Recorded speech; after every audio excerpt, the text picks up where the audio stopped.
started, I thought I'll let you know that there's some teachers in there. I hope all of you are having a good time, and we really enjoyed Madhu Garu's beautiful thing about telling. I don't even know how to express it. I don't have enough words to tell it. It was really good. A new perspective about how we look at astrology. We never thought about it from that angle. I feel really blessed to get this opportunity to talk about International Institute of Vedic Sciences, abbreviated as IIVS. The primary goal of IIVS is to establish an institute to propagate, preserve, and promote the Vedic heritage and the Vedic sciences. Remember the 3 P's and how we are going to achieve them. I'll just talk about it in a few minutes. Eventually, the goal is to establish a fully deemed university. The institute will run as a non-profit organization with the ultimate aim to benefit humanity at national and international levels. The primary goal of IIVS is to teach Vedic sciences. As part of this activity, IIVS will offer degree and PhD programs. IIVS plans to start with 6 major departments, including Sanskrit, medical astrology, Vedic astronomy, Vedic mathematics, yoga and naturopathy, and the last one, spiritualism in management, or also known as Vedic management. IIVS will be conducting seminars and workshops all over the world. As part of this effort to promote Vedic sciences, the parent organization of IIVS, Vedavyas Bharati Trust, has been conducting Vedic seminars. So far, they have conducted 7 seminars. They are all listed up there. I'm not going to read it out. Probably just have a look. And the corresponding seminar books have been published. As part of its academic activity, we also plan to establish a Vedic library. We plan to make all the books available online. And then we plan to start the library with 5,000 books and go up to 10,000 books eventually. Now we have outlined a clear and precise way to achieve the 3 P's. A critical component for achieving the 3 P's is Gurukulam. It's been given to us from rishis and we lost them somehow on the way. So I think we should always go back to Gurukulam and not the traditional education system that we have right now. Gurukulam has already been established at IIVS. The main goal of Gurukul is to bring up children as spiritual stalwarts. It also helps to supply a constant stream of citizens who are fearless, open-minded, and have truthful personality. This will give the society children with unlimited positivity. This unlimited positivity will result in creative and progressive evolvement of the society. Also, a medicinal plant farm is being planned. The basic idea is to bring back the knowledge of medicinal plants from our Ayurvedas. A goshala to raise and maintain well-bred cows will be built at the campus. I just briefed you about the activities that are planned at IIVS. Now I'll just talk a little bit more of where it is located and what facilities it will be there. As you can see on the screen, there's a map of the area of the physical location. The IIVS campus is planned to be built on a 100 acres area in a location called Rishi Vatika in Andhra Pradesh. At present, we have acquired 60 acres of land. Rishi Vatika is located in the rich traditional farming belt of Chittoor district. It is 128 kilometers northeast from Bangalore city and 105 kilometers from Bangalore International Airport. Rishi Vatika is only 130 kilometers from west of Tirupati. The closest railway station is Kurubala Kota, which is less than 9 kilometers away. The elevation of Rishi Vatika is about 3,000 feet above mean sea level. This implies that the weather is pleasant throughout the year. This is one of the reasons why this location, I guess Guruji gave us. We didn't make an effort, it just came to the organizers for some reason, why this location came to us. Rishi Vatika is surrounded by graceful, lush green hills on all the 4 sides. As you can see from the map, the famous Horsley Hill Resort is in the northeast direction, only a few kilometers away. To be precise, it is 18 kilometers. Towards the east, the sun rises above the hill range of medium-sized hills. As we turn further towards the southeast, the hillocks slope down rather steeply to show us the presence of the famous Rishi Valley School. I don't know how many of you have heard about it, but Rishi Valley School is only 3 kilometers away from the national highway. They have shown them in the map there. Towards the south is the famous Mettupalli forest, protected by the government of India. Towards the southwest is another famous hill called Munulakonda. Once translated into English, it's called Rishi's Hill. It is believed that this is the abode for tapasvis for centuries. We now move to the west, and there are high-rise mountains, among which the fort of B. Kottakota, associated with the subordinate kings of Vijayanagara Empire, is located. The northwest is evenly covered by a good number of hillocks. The true north has 2 hillocks. Exactly midway of these, we take entry to Rishivatika. Just to summarize the salient features of the location, number 1, its convenient location and pleasant weather, several famous places nearby, and natural, historical, and spiritual significance to the location. All the essential facilities required for running a university will be eventually made available. Facilities are proposed at Rishivatika, including but not limited to administrative center, central cafeteria, senior center, travel desk, and a Vedic library.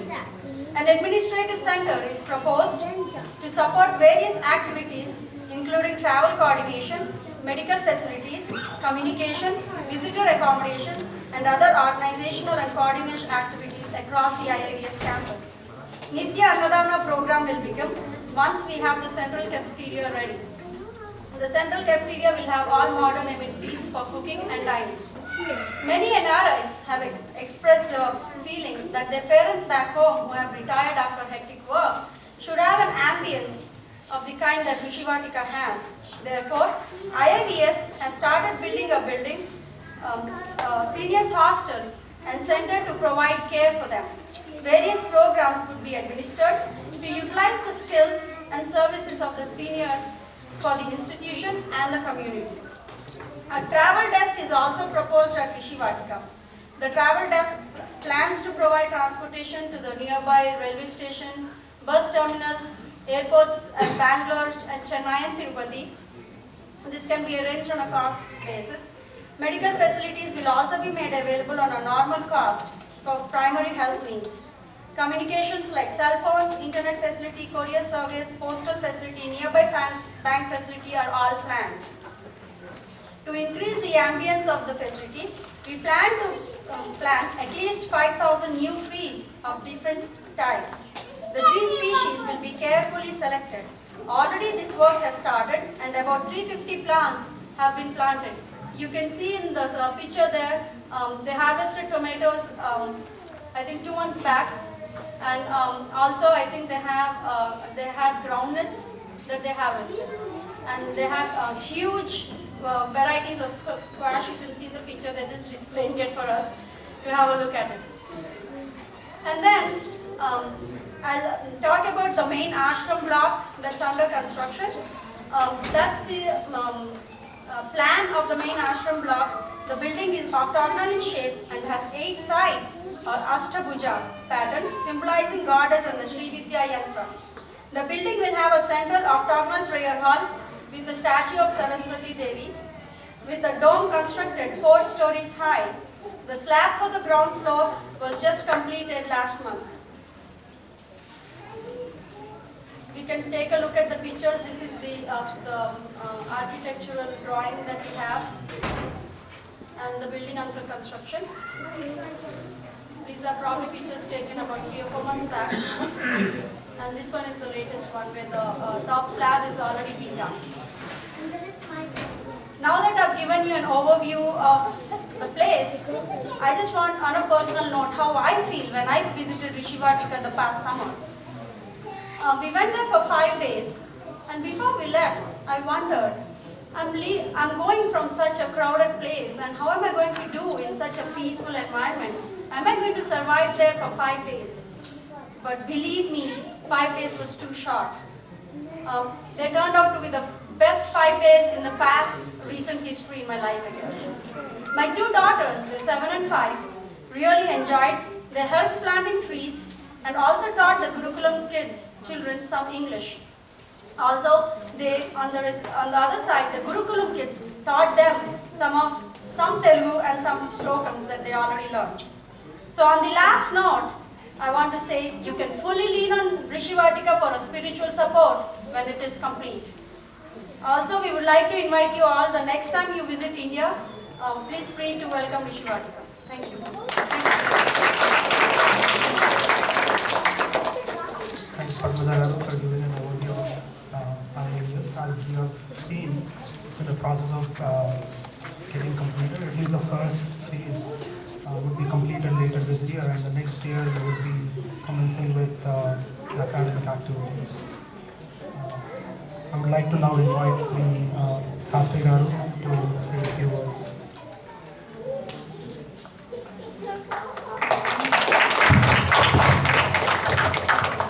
You have to tell me what is the time given, because once a mic is given to a professor or a politician, he will never give it up. You have to say 10 minutes, 5 minutes, whatever. 10 minutes, that's good. So it's about 7:30 now. I know what I have. At the outset, I thank the organizers as well as Sai Garu for giving me an opportunity to share some of my thoughts about Vedic science.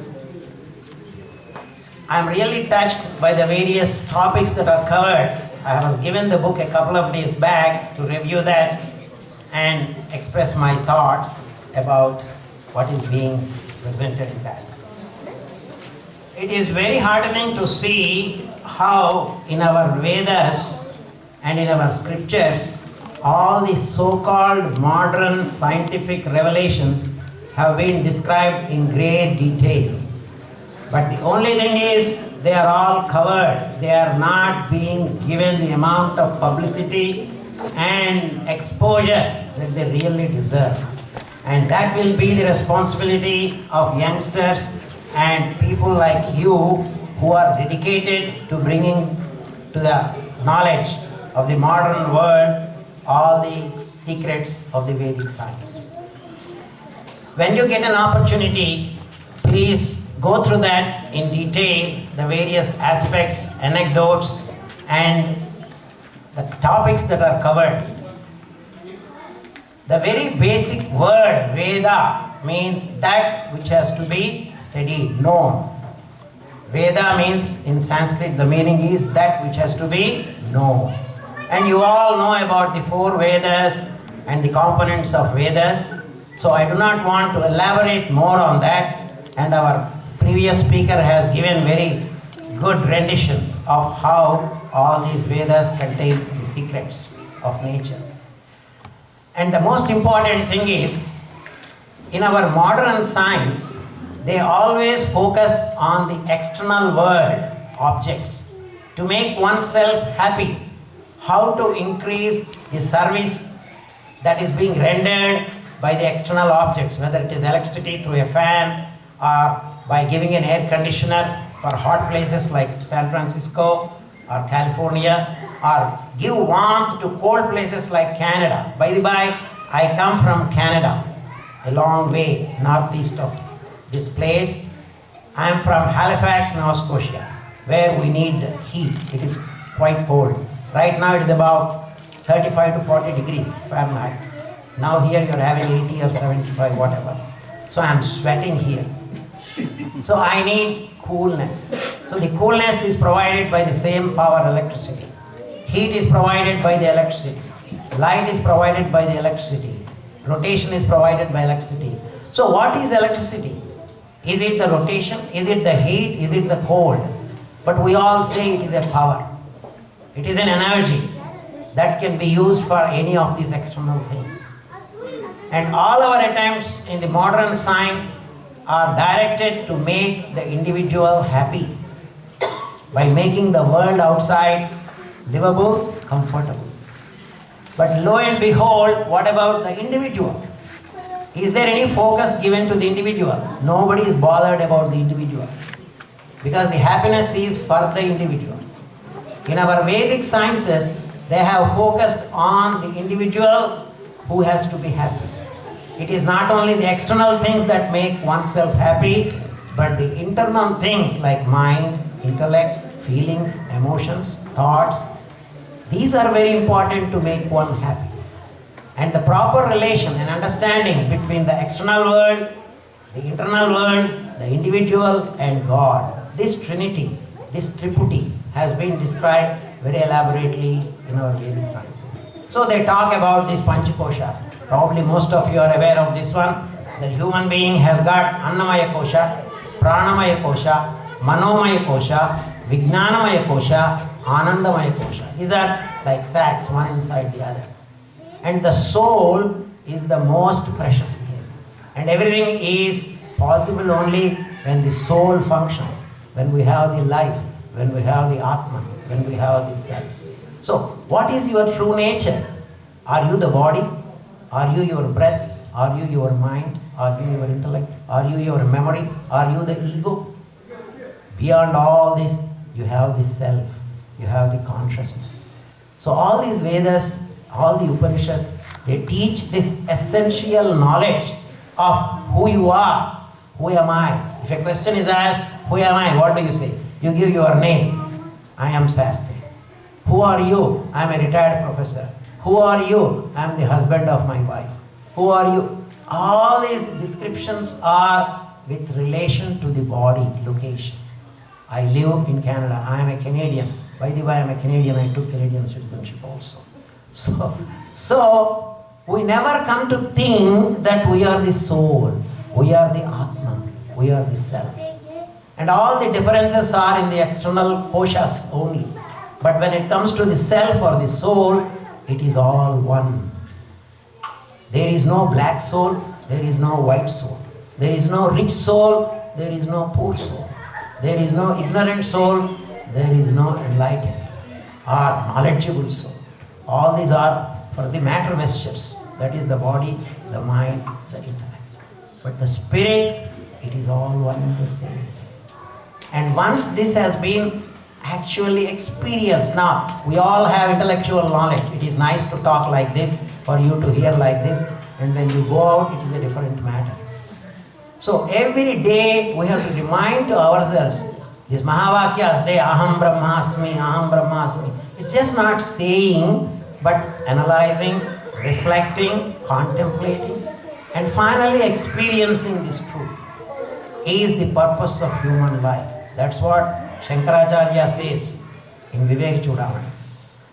Jantunam narajanma durlabham atah pumstvam tadha viprata tasmat vaidika dharma marga parata vidvatvam asmat parata atmanatma vivechanam swanubhavo brahmaikyana samsthiti muktirno satajanma koti sukritai punyair vinalabhyate. Mukti, everybody wants liberation. Moksha, what is liberation? The identity between the individual self, the Jivatma, and the universal self, the Paramatma. The one self, there is no difference. That is Advaita.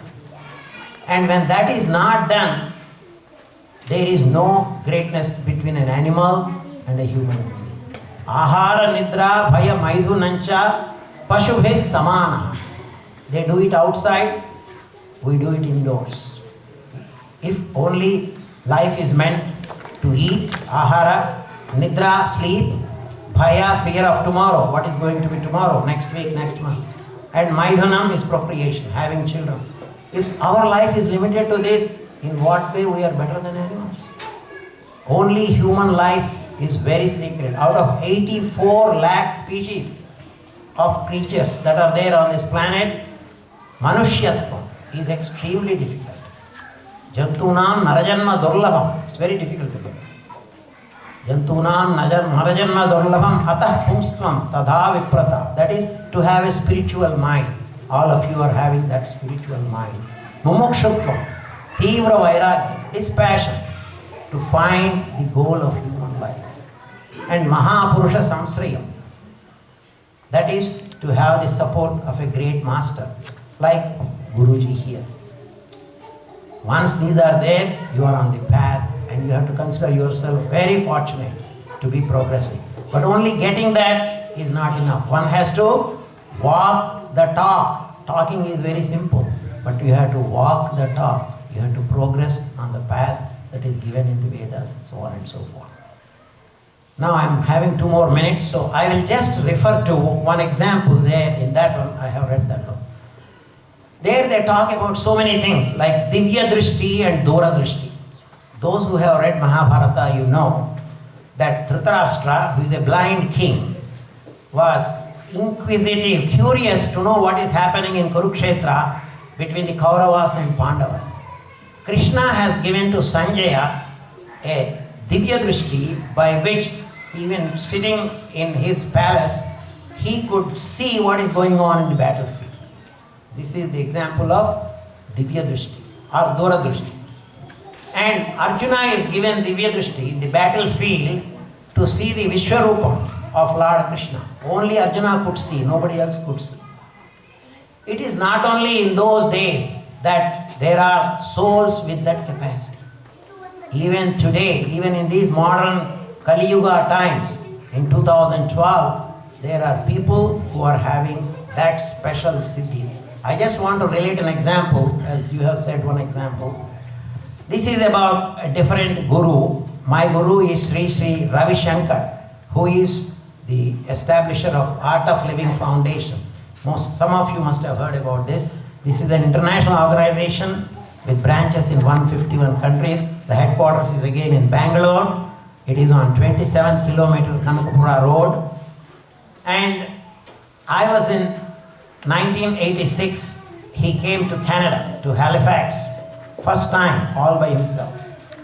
And we happened to be the fortunate people to be associated with him. And since that time, we have been in the path with him in this Art of Living Foundation. And my entire family is devoted, and we are all devotees of Sri Sri. We call him Sri Sri, short form. And we wanted to buy a property and build a house in Halifax. And my wife said, you have to get the blessings of our Guruji. And he is in Bangalore ashram and I am in Halifax. I told him, Guruji, I have looked into a lot. It is very nice. We want to build I'm a civil engineer, by a retired civil engineer. So I want to make a big house with a lot of space, a big hall for people to have satsangs. Then I called Guruji and said, Guruji, this is the situation. I want your blessings before I really pay the money and acquire the land. For 20 seconds, there was no contact. I thought I lost the connection. But after that, he said, Shastri Garu, there are many boulders in that lot. It is next to a lake. It is waterlogged. Your foundation cost will go through the roof. You better buy a ready-made house.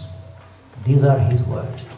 And how on earth somebody sitting there could know what is happening in Halifax? And it is true, it was next to a lake because I like waterfront properties and there are so many boulders in that.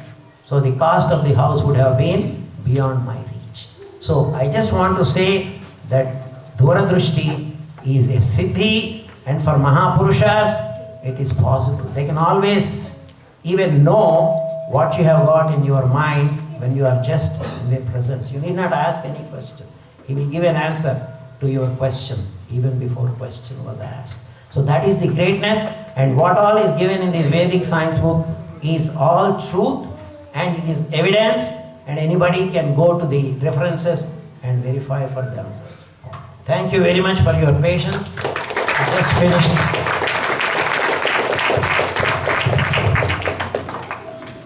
Thank you, Shastri. I apologize for really restricting the time. I wish we had more time.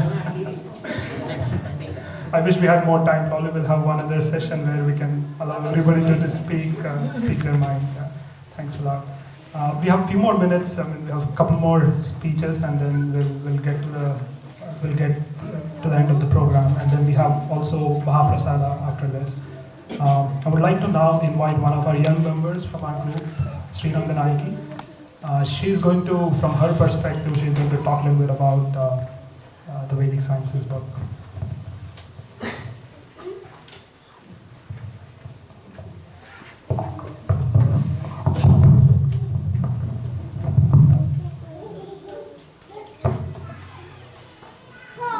Om Shri Guru Gurubhyo Namaha. Whatever I planned to say was, a lot of it was covered by our guest speakers, and thank you very much. This is just a small try to speak a little about what I know, which is very little. Yoga Brotherhood has given opportunities in presenting Vedic sciences in Mahabharata. This book is talking about sciences in the Vedas. I'm not eligible in any sense of knowledge to be competent about talking about this book, but this is my humble attempt. Before I introduce this book, I will give you a brief background about the two reference books used. The title of the first book is called Suparna by Dr. Anantacharya. This book has such vast information that even scientists are pulled into research on the Vedas. Many of us will not be able to dwell on the Vedic sciences because we don't have such access, but Suparna is very important in terms of Vedic roots. There is an 80-year-old Vedic scholar who has written a book like this, integrating all sciences in very many themes, and it are still research topics, as I hear from learned elders in this field.